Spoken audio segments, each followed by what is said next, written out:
Hi అండి, నమస్తే. అందరూ ఎలా ఉన్నారు? బాగున్నారా? నేను మీ శిరీషాని. ఈరోజు మనం సాంబార్ రైస్ చేసుకుందామండి. దానికోసం కుక్కర్ తీసుకొని 3/4 గ్లాసు బియ్యం పోస్తున్నాను, 1/4 గ్లాసు కందిపప్పు వేస్తున్నాను. దీన్ని వాటర్ వేసి శుభ్రంగా కడుక్కుందాం.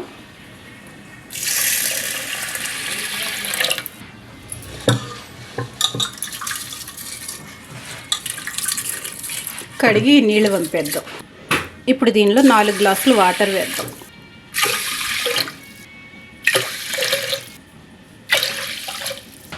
దీనిలో పసుపు, 1 స్పూన్ ఆయిల్ వేద్దాం. ఇప్పుడు కుక్కర్ మూత పెట్టుకుని 4 విజిల్స్ వచ్చేంత వరకు స్టవ్ మీద ఉడికిద్దాం. స్టవ్ ఆన్ చేసి పాన్ పెట్టి ఆయిల్ వేసుకోవాలి.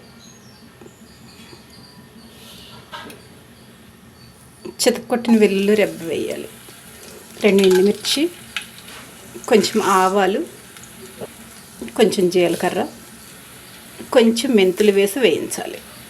ఇవి వేగాయి. ఇప్పుడు కరివేపాకు, ఇంగువ వేసి వేయించుకోవాలి. తాలింపు బాగా వేగింది. ఇప్పుడు సన్నగా కట్ చేసిన ఉల్లిపాయ ముక్కలు వేసి వేయించుకోవాలి.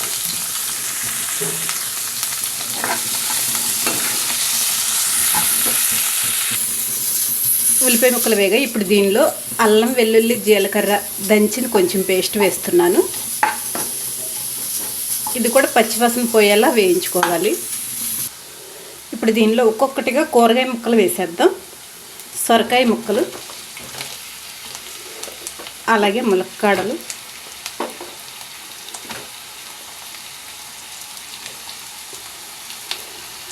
సాంబార్ ఉల్లిపాయలు, క్యారెట్ ముక్కలు వేసి మగ్గిద్దాం.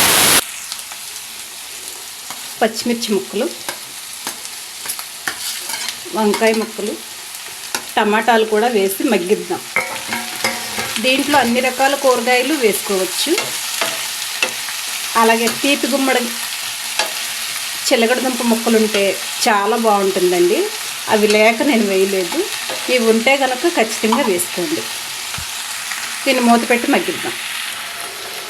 ఈ కూర ముక్కలన్నీ నూనెలోనే బాగా మగ్గాలి. అందరూ సాంబార్ రైస్ అనేది ఒకే తీరులో చేసిన వేసే కొలతలు కూరగాయల ముక్కలను బట్టే టేస్ట్ ఆధారపడి ఉంటుందండి. కుక్కర్ మూత తీసి చూద్దాం.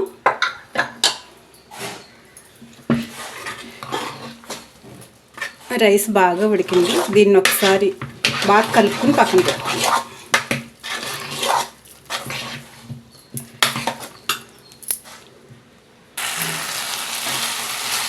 కూరగాయ ముక్కలు బాగా మగ్గాయి.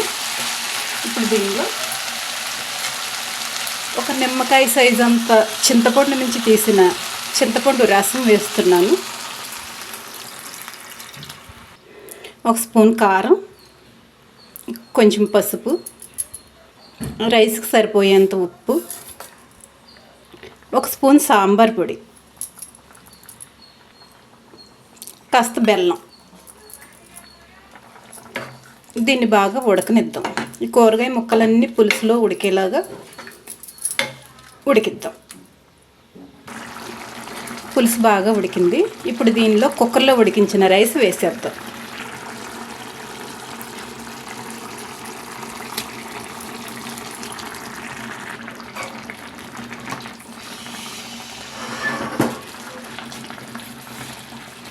దీన్ని బాగా కలుపుకుని ఒక 5 నిమిషాలు ఉడికించుకుందాం.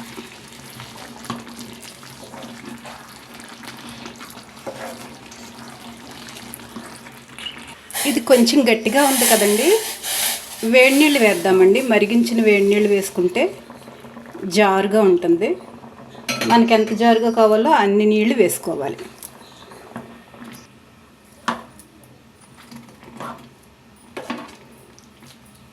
ఒక 5 నిమిషాలు ఉడికాక స్టవ్ ఆపుదాం. అయిపోయిందండి. స్టవ్ ఆపేద్దాం. ఇంత జారుగా ఉంటేనే బాగుంటుందండి. ఇప్పటికిప్పుడు సర్వ్ చేసుకోవచ్చు. ఇంకా చల్లారిందంటే ఇంకా గట్టిపడిపోతుంది. దీనిలో కొత్తిమీర చల్లుకుందాం. ఒక స్పూన్ నెయ్యి కూడా వేసుకుందాం. అంతేనండి, సాంబార్ రైస్ రెడీ అయిపోయింది. ఈ తీరులో చేసుకుంటే సాంబార్ రైస్ చాలా బాగుంటుందండి. దీన్ని వేడి అన్నంలో అప్పడాలు నంచుకుని తింటే అదిర్సండి, ఇంకేం అక్కర్లేదు. దీంతో సరిపెట్టేసుకోవచ్చు. ఈ వీడియో కనుక మీకు నచ్చినట్లయితే లైక్ చేయండి, షేర్ చేయండి, సబ్స్క్రైబ్ చేయండి ప్లీజ్.